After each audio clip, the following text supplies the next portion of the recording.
Et si je vous disais que la créature la plus douce et inoffensive, celle qui ronronne paisiblement sur vos genoux, fut jadis considérée comme une messagère directe du diable? Oui, oui, il s'agit bien des chats noirs. Leur histoire est une véritable montagne russe, passant du statut de divinité à celui de symbole de la magie la plus obscure.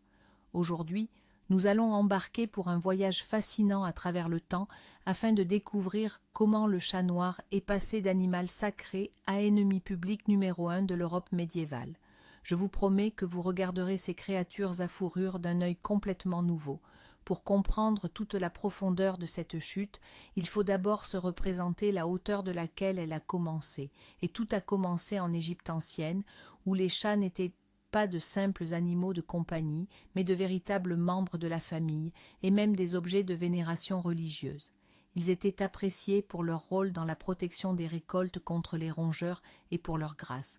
Quant à la déesse Bastée, protectrice du foyer, de la fertilité et des femmes, elle était représentée avec une tête de chat. Tuer un chat, même par accident, était passible de la peine de mort. Vous imaginez? Commençons donc par l'âge d'or des chats, ce point culminant d'où leur chute allait être si douloureuse. Notre périple débute sous le soleil ardent de l'Égypte ancienne. Là, le chat n'était pas un simple animal domestique, mais une créature sacrée, presque une divinité terrestre. Au cœur de ce culte se trouvait la puissante déesse Bastée, protectrice du foyer, de la joie, de la fertilité et des femmes. On la représentait sous les traits d'une femme gracieuse à tête de chat, et elle était l'une des déesses les plus aimées de tout le Panthéon. Les Égyptiens croyaient que les chats étaient son incarnation terrestre. Ils voyaient dans leurs yeux une sagesse divine, et dans leur grâce le reflet de Bastet elle-même. C'est pourquoi, dans chaque foyer, le chat était accueilli avec honneur, et dans les temples, on leur vouait un culte en leur apportant des offrandes.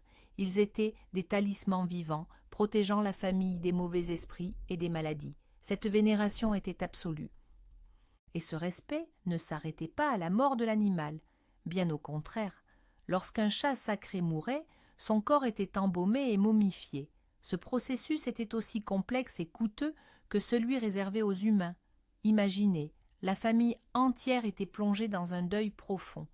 En signe de chagrin, les gens se rasaient les sourcils et pleuraient leur compagnon disparu comme un membre de leur propre famille. Les momies de chats étaient enveloppées dans de riches étoffes de lin, ornées de bijoux et placées dans des sarcophages spéciaux, parfois même en forme de félin. Les archéologues découvrent des nécropoles entières, de vastes cimetières où reposent des centaines de milliers de momies félines. Cela prouve que le chat n'était pas un simple animal de compagnie. Il était un guide vers l'au-delà et un réceptacle sacré pour l'âme divine, digne d'une vie éternelle au même titre que les pharaons. Et le plus intéressant, c'est bien leur rapport au noir. Pour nous aujourd'hui, un chat noir est souvent perçu comme un signe de malheur, voire de quelque chose de sinistre. Pourtant, dans l'Égypte ancienne, c'était tout l'inverse. Le noir, ou Kémet comme l'appelaient les Égyptiens, était la couleur de la vie, non pas celle de la mort. Il était associé à cette terre fertile et riche d'un noir profond, déposé par les crues annuelles du Nil. Cette terre non seulement assurait des récoltes abondantes, mais nourrissait aussi par essence toute la civilisation. Ainsi, le noir symbolisait la fertilité, le renouveau et la protection.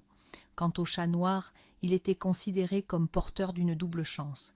Il n'était pas seulement l'incarnation de la déesse Bastée, mais aussi un emblème vivant de prospérité et de bien-être. Nulle trace de mal, nulle connexion avec l'obscurité. Bien au contraire, il était un véritable bouclier contre tout cela. Gardez cela à l'esprit, car cette vision positive sera l'une des premières victimes de la future guerre des superstitions. Mais comment ces créatures vénérées ont-elles quitté les rives ensoleillées du Nil pour se retrouver en Europe? Leur passeport pour le vaste monde leur a été délivré par une autre grande puissance, l'Empire romain. Les Romains étaient un peuple foncièrement pragmatique. Ils ne voyaient pas dans les chats des entités divines, mais ils y ont discerné quelque chose de peut-être encore plus précieux, des chasseurs idéaux, silencieux et incroyablement efficaces. Leur vaste empire, avec ses cités gigantesques, ses greniers à céréales et ses innombrables navires, était en proie à un fléau persistant, les rats et les souris. Ces rongeurs détruisaient les réserves de nourriture et propageaient les maladies. et c'est là que le chat s'est avéré un allié indispensable. Les légionnaires et les marchands romains ont commencé à emmener des chats avec eux lors de leurs campagnes et de leurs voyages maritimes. Ainsi, patte après patte, les chats se sont répandus sur l'ensemble du territoire de l'Empire romain, de la Bretagne au Moyen-Orient. Leur statut a changé, on ne les adorait plus comme des dieux. Ils étaient respectés comme de précieux travailleurs, gardiens des récoltes et protecteurs des foyers. Ce fut certes une descente de leur piédestal divin, mais ils demeuraient de fidèles alliés du bien. Mais à mesure que les chats s'adaptaient à leurs nouveaux foyers européens, tous ne les percevaient pas comme de simples chasseurs de rongeurs à fourrure. C'était particulièrement vrai dans les contrées brumeuses des Celtes, sur les territoires de l'Irlande et de l'Écosse actuelle. Là, dans l'ancien folklore, l'image du chat noir fut pour la première fois enveloppée d'une ombre sinistre. Des légendes émergèrent, parlant d'une créature nommée Catsit.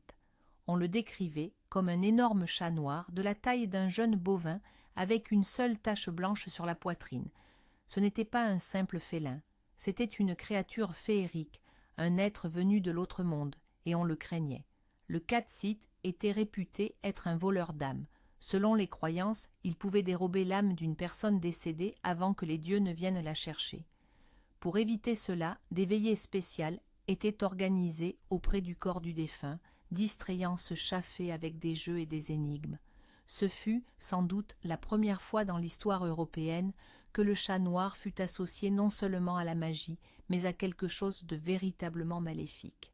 Les graines de la suspicion étaient semées, et ce conte sombre allait plus tard servir d'engrais à des idées bien plus vastes et terrifiantes.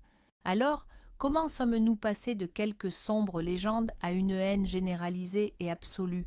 Le catalyseur de cette transformation a été l'essor fulgurant du christianisme en Europe.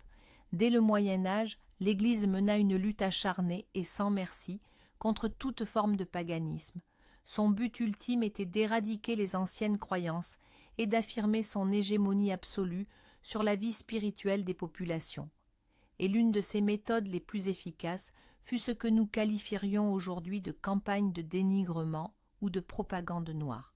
Tout ce qui était sacré pour les païens, leurs divinités, leurs rituels, leurs symboles, fut systématiquement diabolisé. Les animaux, qui occupaient une place prépondérante dans les cultes païens, furent parmi les premières cibles de cette offensive.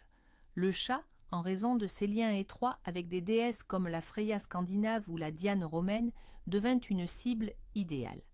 Il était un rappel vivant de cet ancien monde que l'Église cherchait à gommer de la mémoire collective.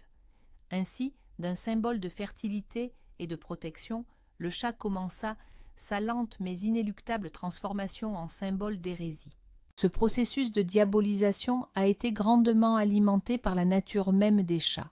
Contrairement aux chiens, incarnation de la fidélité et de l'obéissance, le chat, lui, a toujours affirmé sa totale indépendance.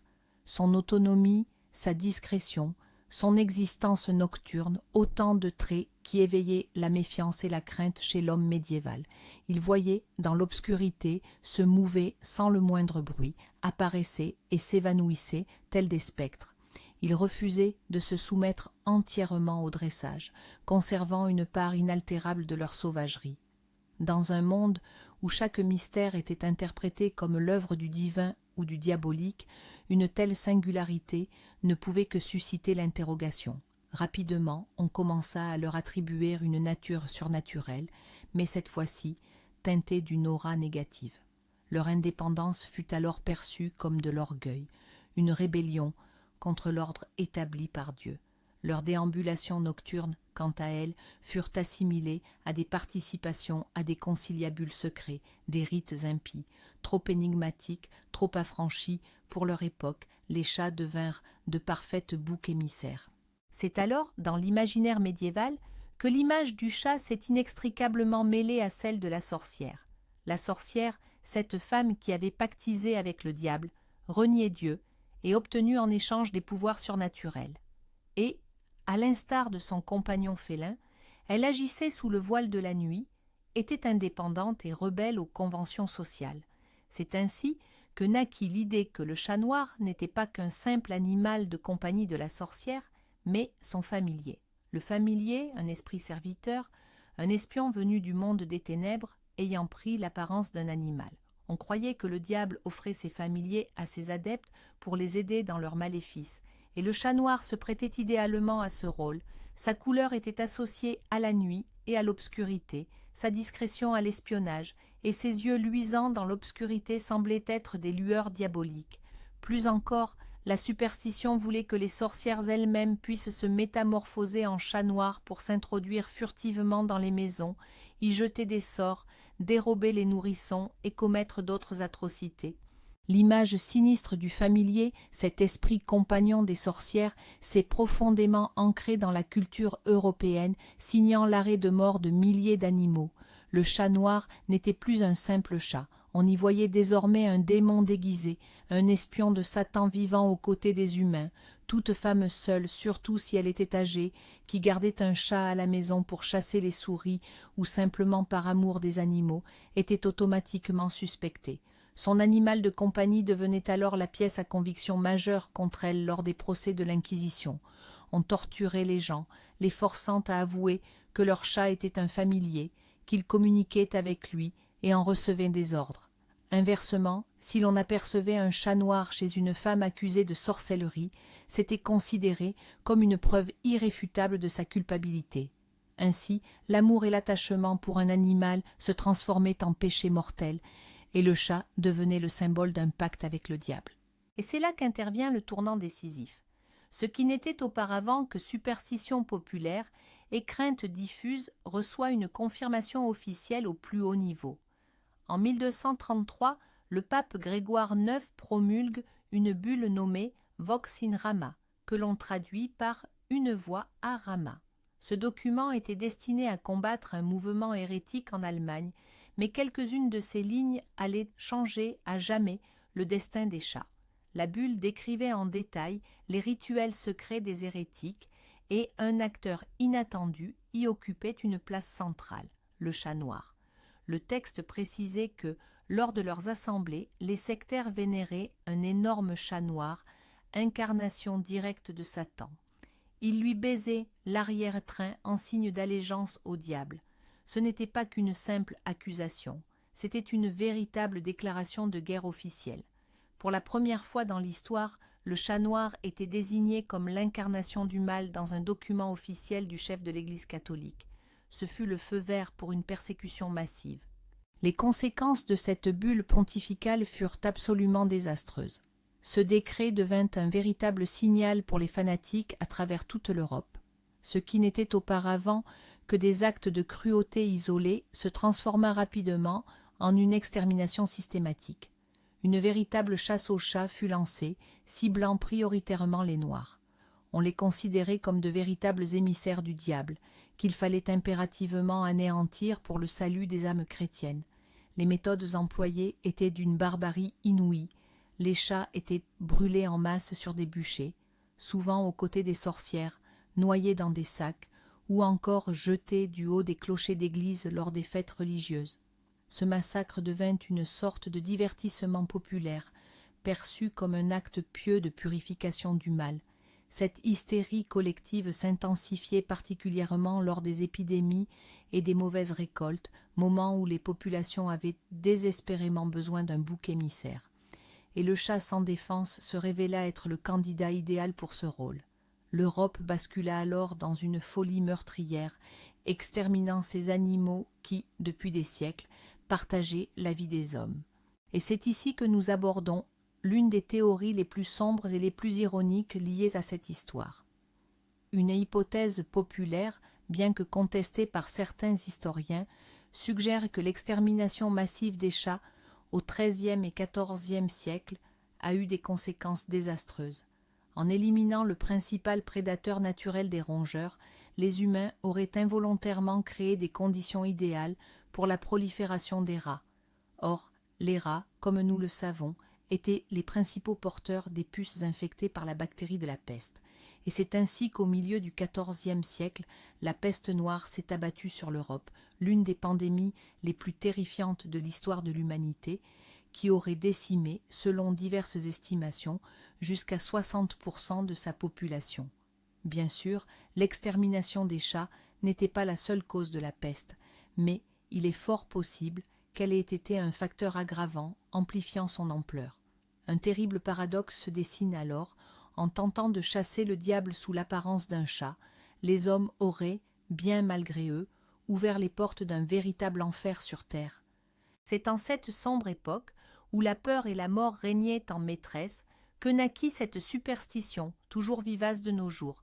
Si un chat noir vous coupe la route, attendez-vous au pire. Aujourd'hui, pour nous, ce n'est qu'une ancienne croyance populaire, mais à l'époque, elle revêtait une signification bien concrète et terrifiante. Voir un chat noir croiser votre chemin signifiait que le diable en personne, ou sa servante la sorcière, venait de passer par là.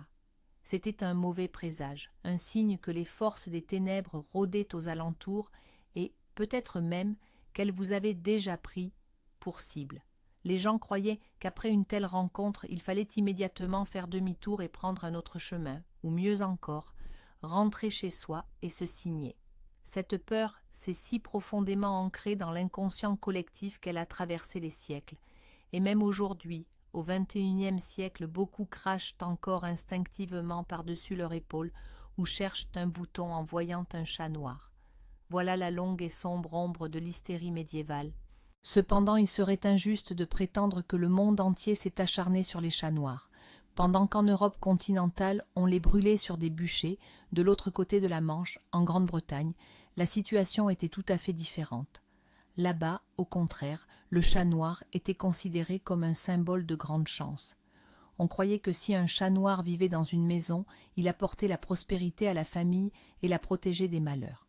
Pour une jeune femme célibataire, recevoir un chaton noir en cadeau était signe qu'elle aurait bientôt de nombreux prétendants. Quant à croiser un chat noir sur le seuil de sa maison le jour de son mariage, c'était la promesse d'une union heureuse et durable. Les chats noirs jouissent d'une réputation tout aussi favorable au Japon. Là-bas aussi, ils sont considérés comme des talismans porte-bonheur, notamment pour les femmes, qu'ils aident à trouver un bon époux. C'est un exemple frappant de la manière dont un même animal peut, selon les cultures, être porteur de significations absolument opposées, allant de l'incarnation du diable au messager du bonheur. Les marins, cette profession sans doute la plus superstitieuse, vouaient une affection toute particulière au chat noir. Pour ces hommes qui risquaient constamment leur vie en haute mer, le moindre porte-bonheur était une richesse inestimable. Et le chat noir, lui, était considéré comme le principal protecteur du navire. D'abord, il remplissait sa fonction première, éliminer les rats et les souris, des rongeurs capables de détruire les provisions et de sectionner des cordages vitaux. Ensuite, on pensait que sa présence à bord garantissait une navigation paisible et protégeait des tempêtes. Son comportement même servait de baromètre naturel. S'il était joueur, le beau temps était assuré. S'il éternuait, cela annonçait de la pluie. Ce chat était un membre d'équipage si précieux que sa perte était jugée comme le pire des présages. Les femmes de marins, elles aussi, avaient souvent un chat noir à la maison, persuadées que tant que l'animal serait en sécurité à terre, ils veilleraient sur leur mari en mer. Ainsi, pour ces loups de mer, le chat noir n'était pas un démon maléfique, mais bien un véritable ange gardien. Malheureusement, et ce, malgré les exemples positifs que l'on trouve dans certaines cultures, c'est l'image sinistre et médiévale qui s'est avérée la plus tenace. La culture populaire, notamment le cinéma et la littérature, l'a adoptée et largement diffusée. Pensez à n'importe quel conte ou film de sorcière, vous verrez presque toujours à ses côtés un chat noir aux yeux verts et brillants. Ce stéréotype est particulièrement exploité durant Halloween. Le chat noir, aux côtés de la citrouille, du fantôme et de la chauve-souris, est devenu un symbole incontournable de cette fête. Son image est partout, sur les cartes, les déguisements, les décorations d'intérieur, et presque toujours il est représenté de manière inquiétante et menaçante, le dos arqué et le regard hostile. Ainsi, de siècle en siècle, par le biais des livres, des films et des objets de fête, cette ancienne superstition continue de vivre, alimentant une peur irrationnelle et une méfiance envers ces animaux. Ce stigmate ancestral a des conséquences bien réelles et souvent dramatiques de nos jours. Les professionnels des refuges pour animaux du monde entier connaissent bien ce que l'on appelle le syndrome du chat noir. Les statistiques sont formelles, ce sont les chats noirs qui peinent le plus à trouver un foyer. Moins souvent adoptés, ils passent un temps considérable en refuge et malheureusement sont plus fréquemment euthanasiés. Les raisons de ce constat sont multiples. Certains, encore aujourd'hui, croient inconsciemment aux superstitions. D'autres jugent leur apparence terne ou peu expressive comparée à celle de leurs congénères plus colorés. De plus, les animaux noirs sont plus difficiles à photographier, ce qui rend leur profil sur les sites des refuges moins attrayant. La situation est particulièrement délicate à l'approche d'Halloween, période durant laquelle certains refuges vont jusqu'à suspendre les adoptions de chats noirs, craignant qu'ils ne soient pris pour de sinistres farces ou des rituels macabres. C'est un tragique écho des superstitions médiévales, dont des animaux innocents peinent le prix aujourd'hui. Heureusement, le vent a tourné. Aujourd'hui, on observe un puissant mouvement de réhabilitation des chats noirs. De plus en plus de personnes prennent conscience de l'injustice de ces anciens préjugés et choisissent délibérément d'adopter des félins à la robe noire. Sur les réseaux sociaux, les hashtags en leur soutien gagnent en popularité. Les propriétaires y partagent des photos de leurs adorables compagnons à la robe d'ébène, révélant à quel point ils sont affectueux, joueurs et magnifiques. Des événements spéciaux ont même vu le jour, telle la Journée nationale du chat noir, destinée à attirer l'attention sur leur sort souvent difficile dans les refuges. Les gens s'emploient activement à briser ces vieux stéréotypes, prouvant que la couleur du pelage n'a absolument aucune incidence sur le caractère de l'animal ou sur la chance. Et en voyant les minois épanouis de ces mini-panthères dans leur nouveau foyer, on ne peut qu'espérer que leur sombre histoire touche enfin à sa fin. Mais le véritable coup de théâtre de cette histoire, le voici. Imaginez un document officiel émis par l'une des institutions les plus influentes au monde, qui, ni plus ni moins, déclare la guerre à toute une espèce animale. Ce document, c'était la bulle papale Vox in Rama, datant de 1233. Il ne s'agissait pas d'une simple superstition populaire, c'était une position officielle qui associait directement les chats noirs au culte satanique et au diable.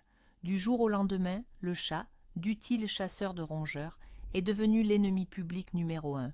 Les conséquences furent effroyables. Partout en Europe, des massacres de chats furent perpétrés. On les brûlait sur des bûchers, on les noyait, on les jetait du haut des clochers. L'ironie du sort est cruelle. En éliminant les prédateurs naturels des rats, les hommes ont peut-être eux-mêmes ouvert la voie à l'une des pandémies les plus dévastatrices de l'histoire, la peste noire. Voilà comment la peur et la superstition, renforcées par le pouvoir, ont mené à la catastrophe. Vous le voyez, la sombre histoire des chats noirs est en réalité celle des peurs humaines, de l'ignorance et des luttes de pouvoir. Les chats eux-mêmes, bien sûr, n'étaient coupables de rien. Ils se sont simplement retrouvés au mauvais endroit, au mauvais moment, devenant une cible facile et commode. De déesses à démons, puis de nouveau à des membres de la famille adorée, leur parcours fut long et injuste. Merci d'avoir regardé cette vidéo jusqu'au bout. Si ce sujet vous a passionné, n'oubliez pas de laisser un pouce bleu et de vous abonner à la chaîne pour ne rater aucune de nos prochaines histoires fascinantes. Et vous, quel est votre rapport aux chats noirs? Les considérez-vous comme un porte-bonheur ou un signe de malchance? D'ailleurs, peut-être avez-vous chez vous un de ces félins au pelage d'ébène? Partagez votre histoire en commentaire.